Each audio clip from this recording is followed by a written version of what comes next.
Welcome. We want to take a look at the definition of a composite function. So here we're working with the functions f and g, and the composite function f of g, that's how that's read, or the composition of f and g is defined as f of g of x is f of g of x. Right? Sounds the same because the way we say it implies exactly what we do. We're taking the function g and we're plugging it in, right? This whole thing we're plugging into the function f. Notice that we have f of blue. Well, what is blue? Blue is just g of x here. In order to plug x into g, of course, x has to be in the domain of g. And then since this thing, whatever it happens to be, is being plugged into f, we just need to make sure that that thing is also in the domain of f. We want to draw a picture here to help us understand that. I'm going to draw something that's really similar to what we had considered when we looked at the definition of a function. So I'm going to look at the domain of f, and actually what I want first is the domain and range of g. So I'm looking at g here. Let's say this is our domain, and this is our range. We're going to pluck out just some random points. Let's say there's 1, 2, 3, 4, 5 things over here. I'll call them 1, 2, 3, 4, 5, right? They're just placeholders, so it doesn't really matter.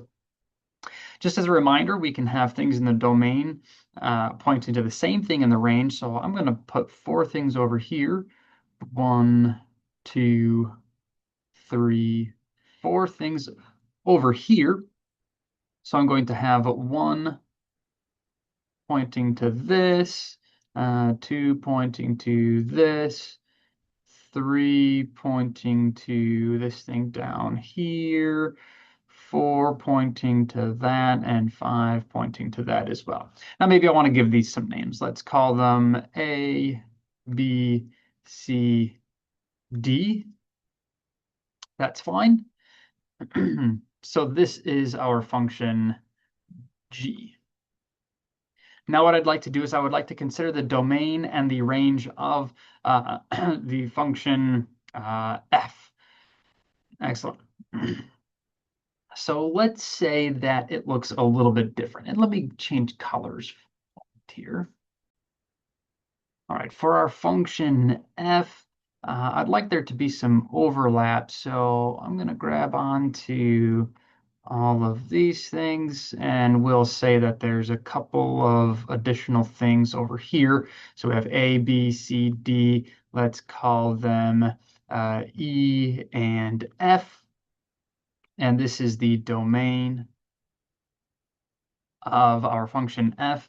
And over here, let's go, this is the range of our function f. And we'll place several things over here. Let's go 1, 2, 3, 4, 5 things over here. So we'll call it 1, 2, 3, 4, and 5. I'm just writing them differently so that way we have distinction between our domains and ranges, all this sort of thing. So I'm going to send B to 1, C to 2. Not super interesting here, just trying to get a good visualization as to what we've got going on. So we have our domain and our range of our function f. Excellent. And what we want to do is we want to observe that we can travel from the domain of g all the way into the range of f. So for example, we can take 3. 3 will go to d by the function g, and then f will take d to 3. Oh, cool. So it goes from 3 to 3. That's kind of fun. We could also take 4 to c from using the function g, and then the function f would take c to 2. Okay, so fun, interesting. We can travel along these domains and ranges as long as we can, as long as we have that the output of g is in the domain of f. So let's look then at what we would have for the domain of our composition.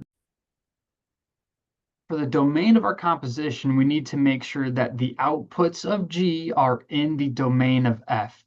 And the outputs, so those things that are in the range of G that are in the domain of F are just where these two ovals overlap. So B, C, and D. And it's 2, 3, 4, and 5 that give us those things.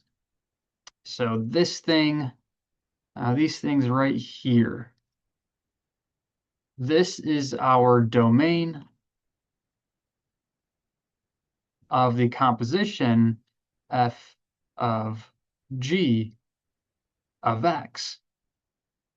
Now what I'm going to do is I'm going to travel along. I'm going to see what I get out of that. So 2 goes to B, B goes to 1, 3 goes to D, D goes to 3, 4 goes to C, C goes to 2, 5 goes to D, D goes to 3. So the only thing I get out, of course, just ignore what I get from E and F here, but what I get out of that are these things right here. So this is going to give us our range of the composition f of g of x. Now, our interest won't really be the range. It's just going to be the domain. But I thought I would show the complete picture here, since for all of the other functions, I identified both the domain and range. So this is going to be our domain, and this is going to be our range. This imagery also helps us set up how we're going to identify the domain of the composition. Now, different books will present it differently, right? So watch a variety. Maybe you'll understand something different a little bit better. I'm not offended by that. I welcome any way to gain that understanding. So we can observe that the domain of the composition is a subset or contained within the domain of G.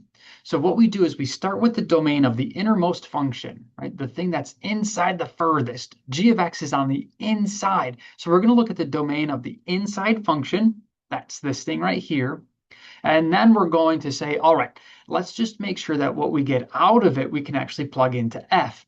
So we then will consider the function or the domain of the function F while also saying, I want G of X to be in there.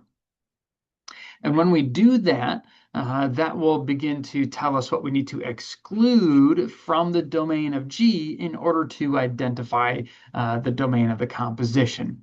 And we'll take a look at some examples of that, of course.